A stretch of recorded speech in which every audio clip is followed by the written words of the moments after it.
Hey guys, this is Logan Campbell. John just shared with me his video that he made in regards to his application process for accepting new applicants. Thought it was a really good video that had a lot of insight into the way that his business operates, and there was definitely some overlap between mine and his. I thought I wanted to build on that and show you how we have taken that process, that similar process, and we've tried our best to automate it to make sure that we are using our time as efficiently as possible and we're really able to scale at a faster rate.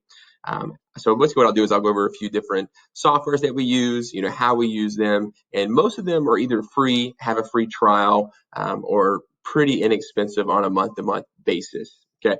So the first thing I do is, we do use Pipedrive. Okay, Pipedrive is a CRM, and it's typically a sales CRM. So a lot of times your pipelines are for new deals, which I do use it for that, but I also use it for new hires. Right now we're new hires. If I wanted to, I could go to the sales pipeline, but for the sake of this video, we'll say in the new hires. Okay. So what I've done is anytime that I have an applicant, they are, whether that's through Indeed, whether that's through Facebook, like John, whether that's through any kind of third-party platform, I have it where they are automatically sent an email asking them to fill out an application on JotForm. Okay. So this is my JotForm application. I refresh it so it'll be blank. And what I just finished doing, you probably just noticed, but I had most of these fields are filled out and I just submitted it. Okay, so this is my application. Once you submit it, they populate, okay, in this field here, personnel. Okay, so for the sake of this video, I made my card or my deal, my name, Logan Campbell. And so once I see this, what happens is they get sent a second email. As soon as it populates into Pipedrive, says, hey, you got Logan Campbell here, in the personnel list, they get sent an invite to fill out step 2. Okay, so step 2 is right here in this tab.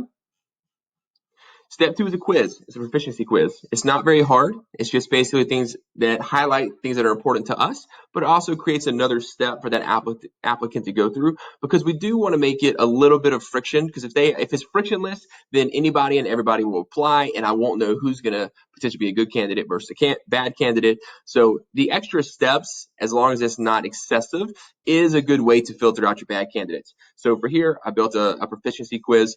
They fill this out, and once they fill this out, guess what? They get sent another automated email. Okay. Once they fill out step 2, they get an automated email through a platform or software called Calendly. Okay, Calendly.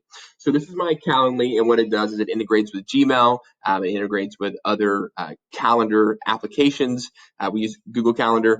And basically what it does is it finds your availability based on the events that you have scheduled for that day.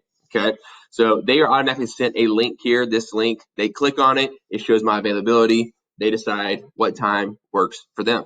Okay, so if I click on scheduled events, you'll notice that I've already got a handful of people for this Friday and also Monday as well, based on my availability. Okay, so they're sent this, they pick a time, and then it automatically generates onto my Google Calendar, and I know that I have a phone call on this day and this time. Okay, so let's just say that, I ended up having a great conversation and I wanted to move forward with the applicant. Okay, what I would do is I typically schedule a test clean. So I've already taken the liberty of sliding over my card to test clean scheduled. So what we'll do is we'll open this up, okay? So once they filled out that first step in JotForm, I automatically have some information populated without having to lift a finger, okay? And the information is name. My name was automatically generated. Phone number, email. Okay, all that was automatically generated. Notes, automatically generated. These notes are pertain to the specific questions that I deem most important on the first step application, because I want to see that at a quick glance. Okay, so if I expand that, one thing I want to know is, hey, what is your zip code? Where are you operating out of? How far are you willing to travel? Have you been convicted of a crime? What is your experience? And what job are you applying for? Okay, because we do hire for residential and vacation rentals. Okay, so you can see that this was just created. It was created automatically. The responses were created automatically. And then here's one of the automatic emails we talked about. Okay. So in regards to your cleaning application, boom, here we go. This is what I send them for step 2. Okay. This is a link to step 2. Okay. So as soon as they get sent that, I slid them over to the test clean that we've discussed, that list. And here's the second automated email. Okay. We'll talk about. And so this email gets sent to them. It's not showing here for some reason, but let's see here. I think I have it. Maybe I have it right here. Okay, so they get automatically sent this email, okay, with some basic information, with some basic things that we use, some basic softwares that they need to download in order to move forward the test clean. Okay. So let's say that they had a great test clean and we decided that we wanted to move forward and we offered them position. Okay, so we go to residential. Just say we're going to do residential this time. We're going to slide it over. Should be receiving an automated email shortly. Let's see. And boom. Okay. Here we go. Thank you for taking the time to have a conversation with me earlier. I would like to move forward. Okay. So this is moving forward. I need a blank fillable W-9 and a contractor form. So again, those attachments, that email is automatically sent. Now, let's say, I want to slide it over and have them send them a checklist, because even though they are contractors, we do send them checklists and say, hey, look, these are the standards that we hold our contractors to. Even though we can't control how you do it, this is the result that we want to get. Okay, this is a good way to ensure that. Okay, so again, we should be receiving an email shortly. Okay.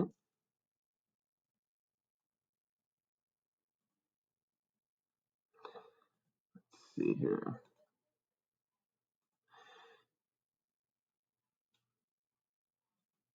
There it goes. All right, and so you'll see I have attached a housekeeping checklist. Okay, and so here is the checklist we talked about. So they automatically get sent this checklist. Again, all I had to do was just slide it over to that predetermined list, and they are sent this email, the checklist. Okay,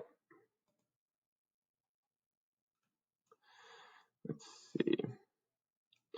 All right, and so basically at that point, those are the main steps that we use whenever we're bringing someone on board. So it's pretty quick, it's usually pretty efficient, and that way we have all these emails templated out, have all these integrations done for me, and as far as going over all the templates and how to create them and how to create the integrations between the different platforms and different softwares to have them communicating nicely, we can do that in a separate video. But I did want to give you at least an overview of how we've tried to automate our business and use Pipedrive as a platform to do that. Okay. Now, I have a few duplicates here: position offer, position offer. That's because we do vacation rentals and residential. This can be set up just for residentials. You could even create a whole new pipeline dedicated to just one or the other. It's up to you. But once you set this up properly, it really saves a lot of manual work, and we find that we're able to get people booked on calls quicker and easier. We're able to send the information and get them understanding our expectations a lot quicker. So hopefully this video has provided a little bit of value to you. And like I said, if you guys like it and you enjoy it and want to see, how we make those integrations happen, let me or John know, and we'll make that work. Okay. Thank you for your time, and I'm sure we'll be talking soon.